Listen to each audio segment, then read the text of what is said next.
NCCI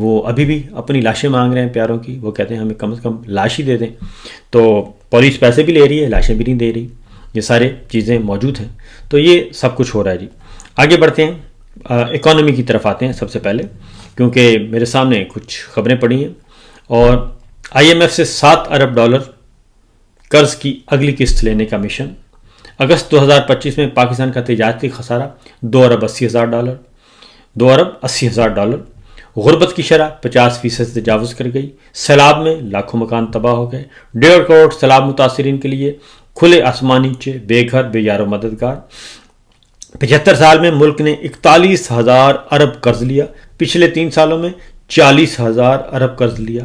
یعنی 75 سالوں میں 41,000 قرض لیا, 41,000 75 سالوں میں, اور پچھلے 3 سالوں میں 40,000 ارب قرض لیا.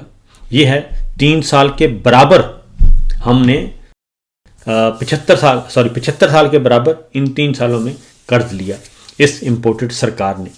اور یہ امپورٹڈ سرکار, پہلے امپورٹڈ سرکار آئی رجیم چینج آپریشن کے بعد, پھر کاکڑ سرکار, اور اب الیکشن چور سرکار. تو یہ ہے صورتحال. اور اس سارے ٹبر کو, اس سارے ٹولے کو پالا جا رہا ہے, پوسا جا رہا ہے, اور ان کی حفاظت کی جا رہی ہے. ملک سے 28 بڑی کمپنیاں اور 78 لاکھ عوام پاکستان چھوڑ گئے. یہ میری خبر نہیں ہے, یہ سامنے انڈیکس پڑا ہے جی پورے کا پورا. یہ اس میں سے سارے اعداد و شمار ہیں. اور جج حضرات جو ہیں خود انصاف مانگ رہے ہیں, اور عدلیہ جو ہے اس وقت بیچاری بے یار و مددگار ہے. اور جو PCO ججز ہیں ان کے مزے, اور جو آئین قانون کی بالادستی کی بات کرتے ہیں, جمہوریت کی بات کرتے ہیں, انسانی حقوق کی بات کرتے ہیں, ان کو OST بنا دیا گیا. یہ پہلا موقع ہے کہ ججز کو, اعلیٰ عدلیہ کے ججز کو OST بنایا جا رہا ہے, اور ان کو چیمبرز تک محدود کر دیا گیا ہے, ان کو مقدمات سے ہٹایا جا رہا ہے. یہ ہے صورتحال. تو آگے ایک اب فائنینشیل ٹائمز کی رپورٹ آئی ہے, اور فائنینشیل ٹائمز کی رپورٹ کے مطابق جی پاکستان میں, ایشیا میں پاکستان سب سے آخر میں ہے جہاں پہ اندرونی اور بیرونی سرمایہ کاری نہیں ہو رہی. سب سے کم سرمایہ کاری اندرونی اور بیرونی جو ہے وہ پاکستان میں ہو رہی ہے ایشیا میں. اور یہ میرے سامنے انڈیکس پڑا ہے فائنینشیل ٹائمز کا. اور پاکستان جو ہے وہ لوئسٹ لیول پہ ہے, اور اس سے پہلے جو ہیں ایشیا کے جو ممالک ہیں, چائنا سب سے آگے ہے, کمبوڈیا ہے, انڈیا ہے, انڈونیشیا ہے, ویتنام ہے, بنگلہ دیش ہے, سری لنکا ہے, اور تائیوان ہے, اور فلپائن ہے, ملائیشیا ہے, تھائی لینڈ ہے, پاکستان ہے. پاکستان کا آخری نمبر ہے ایشیا میں. اس کے بعد آگے بڑھتے ہیں جی. اور اس طریقے سے پاکستان اور بھارت کی فیکس قومی پیداوار کا گراف 1990 کی دہائی تک پاکستان کی فیکس قومی پیداوار بھارت سے 50% زیادہ تھی, اور اب جو ہے وہ بالکل ڈکلائن کی طرف چل رہی ہے. اور مزے کی بات ہے کہ جو اس حکومت کے بہت ہی قریب تصور کیے جاتے ہیں, بہت ہی قریب, بلکہ اس کے لیے بڑی محنتیں کر رہے ہیں, حسین حقانی صاحب, انہوں نے بھی اس ساری فائنینشیل ٹائمز کی رپورٹ کو اجاگر کیا ہے, اور انہوں نے کہا یہ ہو کیا رہا ہے, پاکستان میں عدم استحکام ہو رہا ہے, تجربوں میں پھنسا رہ گیا پاکستان, سیاسی مازاداری چل رہی ہے, یہ سب کچھ ہو کیا رہا. یعنی کہ وہ بھی کافی پریشان ہیں ان حالات و واقعات کی وجہ سے, کیونکہ ان کا پریشان ہونا بنتا ہے. اس کی وجہ ہے کہ وہ اس حکومت کو لانے اور بچانے میں ان کی بڑی محنت وہ کر رہے ہیں.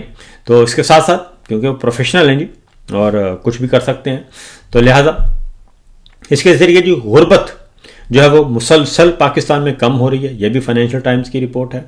اور غربت کو بہتر کرنے کے لیے اور غریب آدمی کو اٹھانے کے لیے, یعنی کہ اس کو سٹیبل کرنے کے لیے کوئی قدم نہیں اٹھایا گیا, کوئی سنجیدہ کام نہیں کیا گیا. یہ ہے ہماری اکانومی کی صورتحال. فائنینشیل ٹائمز کو دیکھ لیں, بلومبرگ کو دیکھ لیں, IMF کی رپورٹ پڑھ لیں, عالمی مالیاتی اداروں کی رپورٹ پڑھ لیں, ورلڈ بینک کی رپورٹ پڑھ لیں, اسٹیٹ بینک آف پاکستان کی رپورٹ پڑھ لیں, خود حکومت پاکستان کا جو ہے پلاننگ ڈویژن اس کی رپورٹ پڑھ لیں. ہر طرف تباہی تباہی تباہی ہے, اور یہ سچویشن چل رہی ہے. اور یہ پچھلے 3 سالوں میں, اور پھر کہا گیا تھا کہ $100 ارب, ایک دفعہ کہا گیا $100 ارب آئے گا, پھر کہا گیا 50 ارب آئے گا, پھر کہا گیا $150 ارب کی سرمایہ کاری آئے گی. اور لیگی وزراء جو ہیں وہ آتے تھے، آ کے فرماتے تھے، DGISPR ہر تیسرے دن پریس کانفرنس کرتے تھے اور خوشخبری سناتے تھے، لیکن اب وہ اکانومی میں بولتے ہی نہیں ہیں۔ SIFC کا ستیہ ناش ہو گیا، بھرکس نکل گیا، اور بلکہ سعودی عرب اور کویت سے $2 ارب کے ہٹ جانے کا لیگل نوٹس آ گیا، جو کہ انتہائی سیریس ہے۔ تو یہ سچویشن ہے، اور 3 سال ہم نے کچھ نہیں کیا ہمارے field marshal general Asim Munir صاحب نے، سوائے اس کے کہ وہ آرمی چیف، اور آرمی چیف سے بن گئے فیلڈ مارشل، اور فیلڈ مارشل کے بعد انہوں نے اب ایک کام شروع کر دیا۔ اب آتے ہیں اصل موضوع کی طرف، اور ان کا ایک ہی فوکس ہے مسلسل، اور وہ فوکس ہے اسرائیل، مڈل ایسٹ، غزہ، فلسطین اور جناب صدر ٹرمپ، یہ ہے ان کا فوکس۔ اور ان کے خلاف آلریڈی 2 جو ہیں وہ قانون موجود ہیں، کانگریس کے پاس پڑے ہیں 2 بل، جو قانون کسی وقت بھی بن سکتے ہیں، اور وہ دکھا کے ان کو ہراساں کیا جا رہا ہے، ان کو ڈرایا جا رہا ہے، ان کو بلیک میل کیا جا رہا ہے کہ دیکھیں جناب، آپ نے ریٹائر بھی ہونا ہے، اور ریٹائر ہونا ہے تو پھر آپ نے باہر بھی نکلنا ہوگا، تو ہم آپ پہ سفری پابندیاں عائد کریں گے، اور ہم آپ کے ساتھ بھی منجمد کریں گے، ہم آپ کو نو فلائی لسٹ میں ڈالیں گے جیسے آپ ڈالتے رہے پچھلے 3 سالوں میں۔ لہٰذا پاکستان ڈیموکریسی ایکٹ اور ایک دوسرا ڈیفنس ریلیٹڈ ایکٹ جو ہے، فوجی دفاعی امداد جو ہے امریکہ سے، جو پاکستان کے دفاعی تعلقات ہیں ان کو بھی مشروط کرنے کا بل ہے۔ تو اس لیے ان کی یہ معاملات جو ہیں وہ کافی الجھے ہوئے ہیں، اور وہ ان کی پوری کوشش صرف ایک ہی ہے، اور وہ کوشش یہ ہے کہ کسی بھی طریقے سے معاملات جو ہیں ان کی ایکسٹینشن ہو جائے، اور جو جنرل باجوہ صاحب 6 سال بیچتے رہے کہ اسرائیل کو میں تسلیم کرواؤں گا، تو اسی کو یہ آگے لے گئے۔ 9 سال ہو گئے ہیں، 9 سال سے یہ اسرائیل کارڈ اپنے ہاتھ میں رکھا ہوا ہے، اور اس کے ساتھ یہ پلے کر رہے ہیں۔ تو میں صرف اتنا کہوں گا کہ کسی کو بھی نہیں پتا تو آئیں میدان میں لے کے آئیں، ساری باتیں پارلیمان میں لے کے آئیں، عوام کے سامنے رکھیں، موضوع رکھیں سامنے کہ جناب ہو کیا رہا ہے۔ اس کی ریزن ہے کہ اس طریقے سے ہوتا نہیں ہے، اور پھر افغان پالیسی کو لے لیں کہ افغانستان میں پاک افغان جنگ شروع ہو چکی ہے، اور جنگ بندی ہوئی ہے، عارضی جنگ بندی، اس کے بعد ایک دور ہوا دوحہ میں، اور اس کے بعد اگلا ہوا استنبول میں۔ 4 دن سے ہم منت سماجت کر رہے ہیں، اور 4 دن کے بعد مذاکرات کی ناکامی کا اعلان کر دیا گیا ہے، اور انہوں نے واضح طور پر کہہ دیا کہ ہم ایسا کوئی ایگریمنٹ نہیں کریں گے۔